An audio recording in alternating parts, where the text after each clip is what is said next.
The escape pod drifted quietly in the cold, dark space. No stars twinkled nearby, no planets in sight.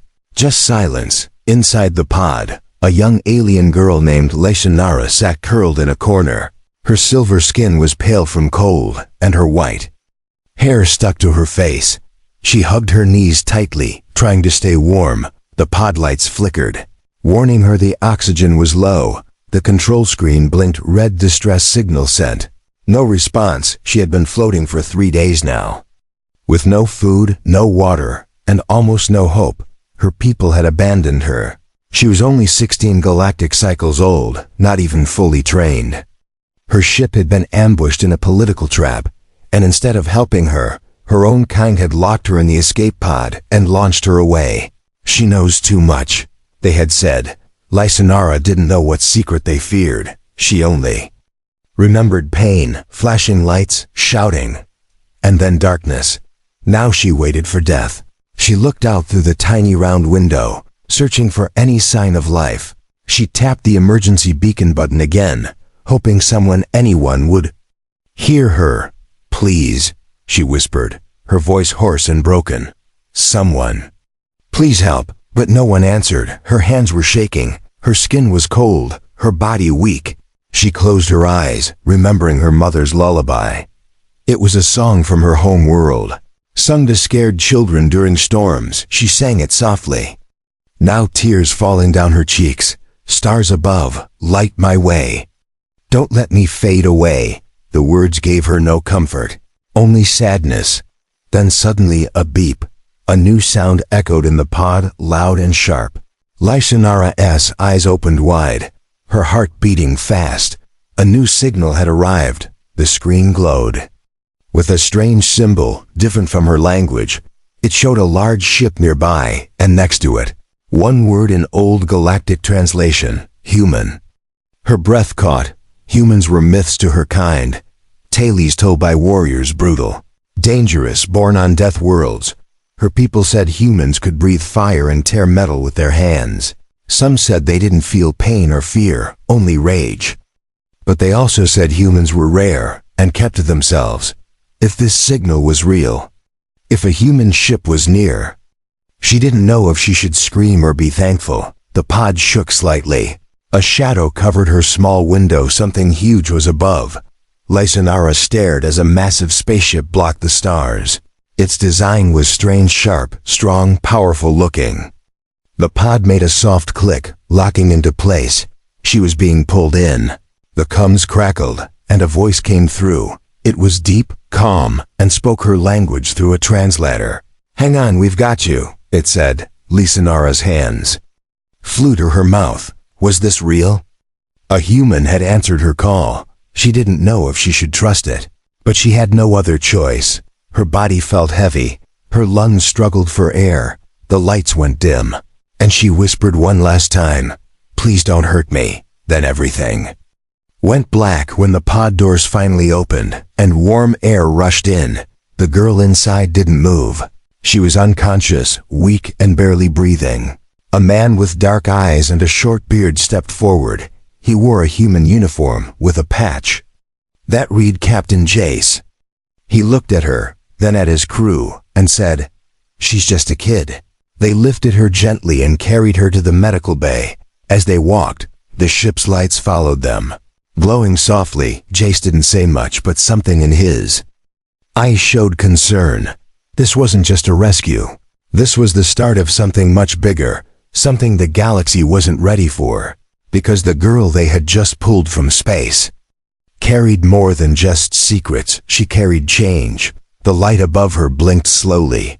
Warm and golden, Lysanara opened her eyes, confused and weak. She wasn't floating anymore. She was lying on a soft bed, covered in warm cloth. The air smelled strange, clean, sharp, unfamiliar. Soft beeping sounds came from nearby machines. She tried to sit up, but her muscles refused to obey. Then a soft voice spoke, "You're safe now." She turned her head and saw him, a tall human with rough hands and tired eyes, stood beside her bed. He wore dark clothes with shiny metal pieces and strange symbols. His beard was short and neat, his skin a soft brown, but it was his eyes that held her. the color of storm clouds. Full of thought, "My name's Jace," he said slowly. "You're on my ship, the Starhammer." Lisa Nara stared at him in silence. Her people said humans were monsters, but this man looked more like a soldier than a monster. Still, her heart beat fast, unsure if this was rescue or capture. Jace noticed her fear and stepped back a little. "You don't have to speak," he said. "Just rest, we'll talk later." The room fell quiet again. She looked at the ceiling, wondering if she was dreaming. Was this a trap? Why would a human ship stop for her? What did they want in return? Later, a human nurse entered the room and handed her a cup of warm soup. Lysanara smelled it first, afraid of poison, but her hunger overpowered her fear. She drank slowly. And for the first time in days, her body felt a little stronger. When Jace returned, she was sitting up, her eyes sharp. He smiled and sat across from her. "I don't know your name," he said gently. She stayed silent. Jace waited, then nodded. "Fair enough," he said. "You don't have to tell me anything you don't want to." He handed her a small tablet. With translated text, it read, "You were found alone, drifting in space. Your ship did not answer, and your life signs were fading. We pulled you aboard because that's what we do." She read it twice, trying to find hidden meaning, but the words were clear, honest, and simple. Still, she couldn't trust so easily. "What do you want from me?" she finally asked. Jace looked surprised. "Nothing," he answered. "No payment, no service, no secrets. You were dying, so we helped." That answer broke something inside her. No one had ever helped her without asking something in return. Even her own people had used her for political gain, but this human, this stranger, just helped. She looked at his face, trying to see if he was lying, but his expression stayed calm, serious and oddly gentle. "You're not like the stories," she whispered. He raised an eyebrow. "Oh?" he said. "What do they say about us?" She hesitated, then replied, "They say humans are dangerous, brutal, heartless." Jace laughed softly. "Not offended. Some are," he said honestly. "But not all." That night, she stayed awake. In the medical room, she watched the ship's lights blink softly like stars. For the first time in her life, she didn't feel like a weapon or a tool. She felt like someone who might deserve to be alive. She stood slowly and walked toward the small window near the hallway. Outside, she saw deep space, but also the glowing edge of a nearby planet. The ship was moving now, heading somewhere safe, and she was part of that movement, not drifting, not abandoned, but carried. She whispered her real name for the first time in days. "Lysanara," she said quietly. The walls didn't answer, but somehow she felt heard. The next morning, Jace brought her clean clothes, simple gray pants and a jacket. They were soft and warm, too big for her, but comfortable. "Do they fit?" he asked. She nodded. "Thank you," she said without fear. Jace smiled, then turned serious. "We have rules here," he said. "No secrets that can harm the crew. No weapons, and no harm to others. I don't care where you're from.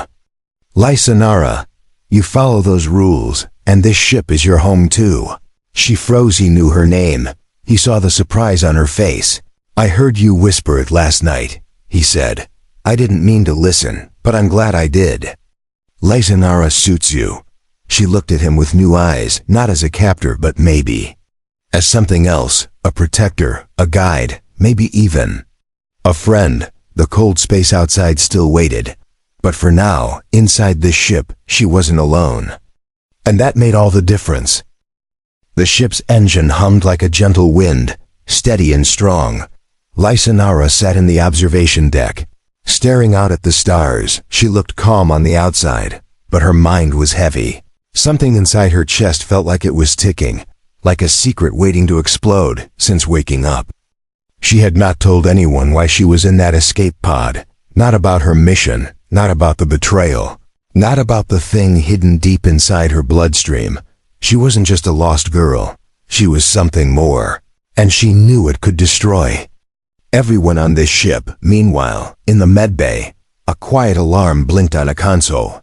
Dr. Morell, the ship's head medic, frowned as he reviewed Lisanara's latest scans. He had taken blood samples earlier to check for infection, but what he found was strange. Her cells were glowing, literally glowing with energy strands unknown to human science. There was something ancient, something powerful hiding in her DNA. Jace entered the room, tired but alert. "What is it?" he asked, seeing the concern on Morell's face. The doctor turned the screen toward him. "She's not just an alien girl," Morell said softly. "She's a carrier." Jace narrowed his eyes. "Of what?" The doctor shook his head slowly. "I don't know, but whatever it is, it's not natural. It's been engineered, locked into her genes, probably since birth." Jace stared at the data in silence. His first instinct was to protect her, but he couldn't ignore the risk, not to his crew, not to his ship. Still, he didn't rush to judgment. "We keep this between us," he said firmly. "No panic, no quarantine, not yet." Back in her quarters, Lisanara stood in front of the mirror. She had removed the human clothes and wore a simple medical gown. Her arms were thin, her skin still pale, but under the surface she felt it, the heat, the same heat that had once burned through her during training. She had learned to suppress it, to act like a normal cadet, but now it stirred again. She clenched her fists, trying to force it down. "No," she whispered. "Not here, not now." Later that day, Jace invited her to the bridge. He handed her a warm drink, and she accepted it without hesitation. They sat together, looking out at the stars. "You've been quiet," he said calmly. "I don't blame you." She didn't reply, just nodded slowly. "Do you know why your people left you out there?" he asked softly. Her fingers tightened around the cup. After a pause, she whispered, "Because I'm different." Jace said nothing. Waiting for her to continue, she looked up, her eyes glowing faintly under the bridge light. "They created something inside me, a weapon, a tool. I don't even know what it is. They told me I was born for greatness. But all I ever felt was fear. When the ship was attacked, they used me as a distraction. They needed a scapegoat, and I was convenient." Jace nodded slowly. "You don't have to explain everything," he said. "But thank you for telling me." She blinked, surprised. "You're not afraid?" Jace gave a half smile. "I've served on ships for 20 years, he said. "I've seen creatures with claws longer than my arm, and ships that eat suns. You're just a kid with too many secrets, and not enough rest." His words made her laugh, soft, short, and real. It was the first time she had laughed in years. Something warm bloomed inside her, like a tiny sun, but that peace didn't last. A silent alarm blinked red on the control panel. Morell's voice came through the com, urgent and low. "Captain, we have movement. An unknown ship just entered our sector." Jay stood up quickly, voice firm. "Battle stations." He glanced at Lisanara, who looked pale again. She stood too, her hands shaking slightly. "I know that ship," she whispered. "It's them." Jace didn't ask who. He saw the fear in her eyes and knew enough. "They found you," he said quietly. Lisanara nodded. "And they won't stop until I'm gone." Jace placed a hand on her shoulder. "Then they'll have to go through us first." Asterisk, the stars outside the viewport faded as red lights blinked across the bridge. Alarms didn't scream, but pulsed softly, like a quiet heartbeat before a war. Lisanara stood frozen, eyes locked on the tactical screen. She recognized the ship's silhouette before the name appeared. It was her people's war-class vessel, the Orvaxis. She had trained aboard it, once called it home. Now, it hunted her like prey. Jay stood beside her, calm but sharp. The crew looked to him for answers. He studied the display with narrowed eyes. "That's not a cargo ship," he muttered. Morell stepped forward, voice firm. "That's military," Lisanara finally spoke. "They've come for me." Jace didn't flinch. "Why now?" he asked. "They tracked my blood," she whispered. "The signal I carry. It woke when I entered your ship's systems. It called them back." Jace's jaw tightened. "How many are on board?" Lysanara closed her eyes, remembering her training. 80 soldiers, 3 generals, 2 war psychics, and 1 silent executioner. The room went still, only the hum of the engines remained. "We're not built for a war like that," muttered a crew member, but Jace raised a hand, silencing the doubt. "This ship may not be a war beast," he said, "but we've got brains, tricks, and time." Then he looked at Lysanara. "Do they want your death or your silence?" "Both," she answered. "They want to erase the proof of what they did to me." A moment later, a com signal arrived, encrypted. Pulsing with her homeworld symbols, Lysanara stepped forward, heart racing. "Put it on audio only," she said quietly. The voice that filled the bridge was cold and smooth. It belonged to General Vethix, once her mentor, now her executioner. "Vessel Starhammer of Earth designation," the voice said. "You are carrying stolen genetic property belonging to the Vayari Empire. Release the subject to our custody, and you will not be harmed." Jace scoffed. "Stolen?" he said aloud. "She's a person, not a package." Lysanara stepped closer to the mic. Her hands trembled, but her voice was clear. "This is Lysanara of the Vayari," she said. "I reject your claim, your chains, and your lies." "I am not your weapon," the reply came fast. "Then you are already dead." The com cut off, and the bridge fell silent. Jace turned to the crew. "Prepare shields.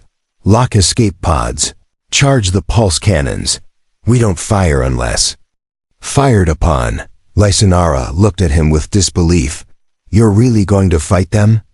Jace nodded. "I don't abandon people," he said. "Not even glowing alien girls with deadly secrets." She felt her heart twist.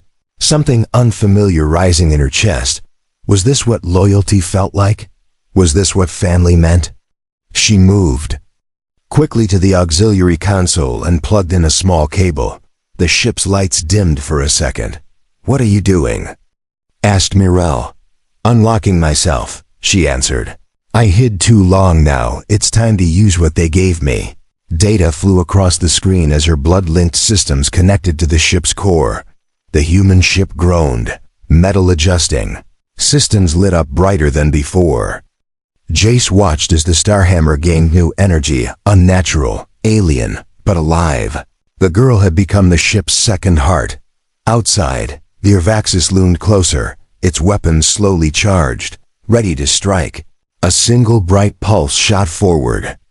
A warning blast. The Starhammer dodged at the last second, engines screaming. The battle had begun, inside. Lysanara stood in the center of the control room. Her eyes glowed, veins lit with faint blue. She turned toward Jace and said, "I'm no longer just your passenger. I'm your weapon now, willing and awake." Jace nodded. "Not as a captain, but as an ally. Then let's show them what happens when you push a human crew too far." The ship turned, charged, and roared. The hunter had become the hunted, and the galaxy would remember the day a broken girl chose not to run but to stand. The Starhammer dove through the dark, its lights slicing the shadows of deep space like blades. The Urvaxis, larger and stronger, followed behind like a silent beast. Its cannons hummed with deadly power, waiting for the right moment to strike. Inside the human ship, pressure filled every hallway. No one spoke unless needed. This was no training exercise. This was survival. Lysanara stood at the main console, skin glowing faintly blue. Her presence was now linked to the ship's nervous system. She could feel the hull, sense the movement of every energy pulse to her. The Starhammer wasn't metal anymore. It was alive, and she was its heartbeat. 30 seconds until weapon lock, said Mirel, sweat dripping down his brow. Jace gripped the rail tightly. "They want to scare us," he said. "But they don't know we're Deathworlders." The word made Lysanara look up. "What does that mean?" she asked. Jace's smile was sharp. "It means we survive everything." The Urvaxis fired. A bolt of plasma screamed through the void. Lysanara flinched, but the ship moved before she could speak. The Starhammer tilted hard, the blast grazing its side. Alarms went off, but no breach occurred. "Nice flying," Jace muttered to the pilot. "Not me," said the pilot, eyes wide. Wasn't me. They all turned to Lisanara. She looked surprised too. I didn't mean to, she whispered. But I think. The ship listens to me now. The Urvaxis began to circle, preparing a flank. Lisanara closed her eyes. She reached deeper into the ship's systems. She found its old files maps, code, fire patterns. With a thought, she rerouted power to the rear thrusters. The Starhammer spun unexpectedly. It now faced the enemy ship head-on. Jace blinked. You sure about this? Lisanara's eyes lit like twin stars. If I run, they'll keep chasing me. If I fight, they'll fear me. The two ships fired at the same time. Cannons roared. Beams lit up the dark like lightning. The bridge shook. Sparks flew from the ceiling. But Lisanara was calm. She sent command after command to the ship's core, redirected. Shields, overloaded backup engines, moved the ship like it was part of her body. Jace watched in awe. This wasn't luck, this was brilliance. She was using their own tech, her cursed blood, to fight the very people who made her. The Urvaxis launched. A boarding pod, brace! Jace yelled. The pod slammed into the ship's lower deck. Alarms blared, red lights flashed. Enemy on board, shouted a crew member. Jace grabbed his rifle and turned to Lisanara. You stay here, he said. But she stepped forward. I was built for this, she said. Let me prove it. They moved together down the steel corridor. Smoke filled the air. Lights flickered. From the shadows emerged soldiers in black armor with glowing red visors. The Ari elites her people, her enemies. Jace opened fire without hesitation. The hallway turned into chaos. Lisanara crouched low, her hand glowing with energy. She released a pulse of blue light that knocked two soldiers off their feet. The crew stared in disbelief. Jace kept shooting. Lisanara moved like water, graceful, sharp, and deadly, not with guns, but with energy pulsing from her hands and feet. In seconds, the enemy squad was down. Breathing hard, Lisanara leaned against the wall. Jace stepped beside her. You really were built for this, he said. She gave a tired smile. Maybe now I can choose who I fight for. Back on the bridge, the Urvaxis powered its final weapon. A long-range missile with planet-killing strength. They're desperate, Jace muttered. Lisanara returned to the console, fingers trembling. She reached into the ship's soul again. Her blood activated systems the humans never unlocked. The ship roared, its hidden weapons woke. An ancient railgun folded out from the lower deck. Lisanara locked it on target, eyes burning bright. Let's end this, she whispered. The railgun fired. A silent burst of light shot forward. It pierced the Urvaxis' missile mid-air. The explosion lit up the galaxy, blinding all sensors. When the light faded, the Urvaxis was retreating, damaged, afraid, and defeated.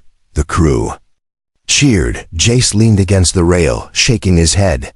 I've seen war, he said, but I've never seen anything like her. Lisanara stood quietly. Her arms were scorched, her body tired, but inside something bloomed. She wasn't a mistake, or a prisoner, or a cursed project. She was Lisanara of the Starhammer, and now, even her enemies knew it.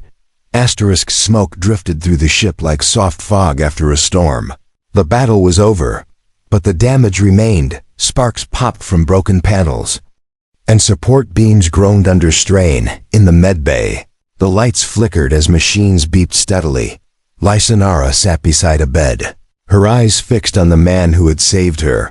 Captain Jace lay unconscious, wrapped in bandages from shoulder to waist. His chest rose and fell slowly, painfully. During the final wave of the battle, he had shielded two injured crew with his own body. A blast from the boarding pod had torn through the wall. Jace had taken the hit without hesitation. Now, he looked smaller without his jacket and armor, vulnerable, pale, and human. Lisanara gently placed a damp cloth on his forehead. Her fingers trembled, not from fear but guilt. This was the cost of kindness. He had saved her life again, and now he might lose his. She whispered his name. Jace. There was no answer. Only the slow rhythm of the heart monitor. Behind her, Dr. Morell entered quietly. He looked tired, worn down by the night. He's stable, the doctor said, but he needs rest and time. He cracked 2 ribs and suffered plasma burns. Lysanara nodded slowly. Will he make it? Mirel didn't answer right away. Then he said, he's a human from Earth. They survive things they shouldn't. She looked back at Jace and whispered, you fool. You could have let me die. Outside the medbay, the crew worked hard to repair the ship. They moved with purpose, with energy. Not just because they survived, but because they believed in something now. Their views had changed. Lysanara was no longer just the alien girl they rescued. She was the reason they were alive. Some saluted her in the hallway. Others nodded with respect. She wasn't used to this. Her own people had treated her like an object. These humans treated her like one of them. She walked slowly through the ship, touching the walls. She could still feel the Starhammer's pulse in her veins. Her connection to the ship hadn't faded. It had grown. Her body and blood had bonded with the human tech in ways no one predicted. She could sense every power shift, every repair drone, every cracked cable. In the engine room, she found a small gathering. A group of engineers stood around a broken conduit. Unsure what to do, she stepped forward. I can help, she said softly. They didn't question her. Instead, they stepped aside. Lysanara placed her hands on the console, closed her eyes, and sent a wave of energy through the system. The lights blinked, then steadied. The conduit hummed back to life. The engineers cheered. One of them smiled and said, "You're a miracle in disguise." She smiled faintly. But her thoughts returned to the medbay, to the man who called her more than a mission, the man who stood between her and death more than once. That night, she returned to Jace's bedside. His fingers twitched slightly. She leaned close, and, for the first time, sang a lullaby not for herself, but for him. The song her mother used to sing when she was small, soft, ancient, full of sorrow and stars. As the melody filled the room, Jace's eyes fluttered open. He blinked slowly. Told. You. It takes more than a missile, he mumbled. Lysanara laughed, tears filling her eyes. You stupid, stubborn human, she said. He gave her a weak smile. And you're glowing again. She looked down at her hands. Blue light danced faintly beneath her skin. I think the ship and I are one now, she said. I can feel it breathing. Jace nodded slowly. Then keep it alive. Protect them, even if I'm gone. She grabbed his hand quickly. No, she said firmly. You're not allowed to die. You're the only one who called me a person. Jace closed his eyes and smiled. I'm not dying. Just napping with style. She squeezed his hand tighter. Outside the window, stars drifted by. But inside the ship, something brighter was beginning. Lysanara wasn't just a rescued girl anymore. She was part of the crew, part of the family, part of something worth saving. The Starhammer sailed quietly now, drifting through peaceful space. Its hull was scarred, its engines humming softly, but the ship was alive. Not just because of repairs, but because of something deeper. Because it had a heart now, and her name was Lysanara. She stood on the bridge wearing a fitted dark blue uniform. The crew had stitched it just for her, part alien, part human design. A silver emblem rested on her chest, shaped like a star with wings. Captain Jace had called it the Guardian's Mark. It was the symbol of someone who protected others. Not by blood, but by choice. Jace himself sat nearby, still recovering but walking more each day. A cane supported his limp, but his eyes were sharper than ever. He watched her with quiet pride. She didn't need orders anymore. She had found her place. Status? He asked, voice firm but calm. All systems green, Lysanara replied, fingers moving smoothly across the controls. No threats, no signals, just stars. The bridge crew moved like a family now. Each person had scars, but also smiles.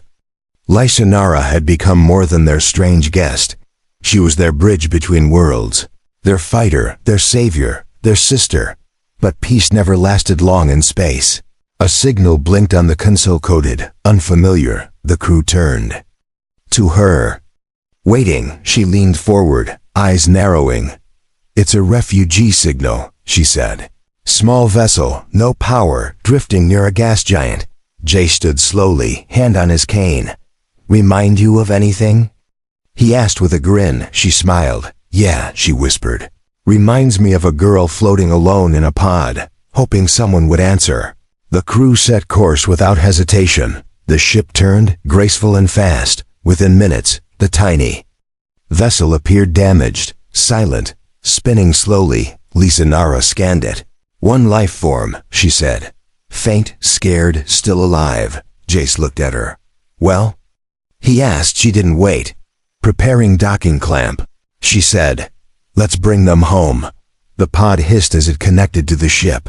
The door opened slowly, and inside was a young alien child, no older than 10. He looked up with wide, tear-filled eyes, flinching as the light hit him. Lysanara knelt beside him and offered her hand. "It's okay," she said softly. "You're not alone anymore." The boy stared at her glowing skin and trembling fingers. Then slowly he placed his hand in hers. She lifted him gently, wrapping him in a soft thermal blanket. The moment was quiet but powerful. A circle had closed. She had once been the one in need. Now she was the rescuer. Later that night, the crew gathered in the common room. Someone played soft music through old speakers. Jace leaned back in his chair, sipping a warm drink. Lysanara sat beside the young boy, who now smiled in his sleep. The crew laughed, shared food, and told stories. It wasn't just a team, it was a family. Jace raised his cup. "To the girl who rewired our ship, saved our lives, and showed us what it means to be human." Everyone cheered. Lysanara laughed, covering her face. "I'm not human," she said shyly. "No," Jace replied. "You're better. You're proof that being human isn't about blood. It's about heart." The lights above flickered gently, casting warm shadows. Outside the window, stars stretched in every direction. Galaxies spun like rivers of light. Lysanara stood and looked out. She didn't feel small anymore. She felt strong. She felt seen. Once, her name was whispered in fear. Now, it was spoken with honor. Once, she was an abandoned experiment. Now, she was Lysanara of the Starhammer, pilot, protector, part of something greater. The ship moved forward into the unknown, with humans and aliens side by side, with wounds that were healing, and memories that gave them strength, and with one girl who no longer asked to be saved, because now she was the one doing the saving, from a forgotten pod in black space to a star burning brighter than any before. She had found her place among humans, and they had found something in her too, hope.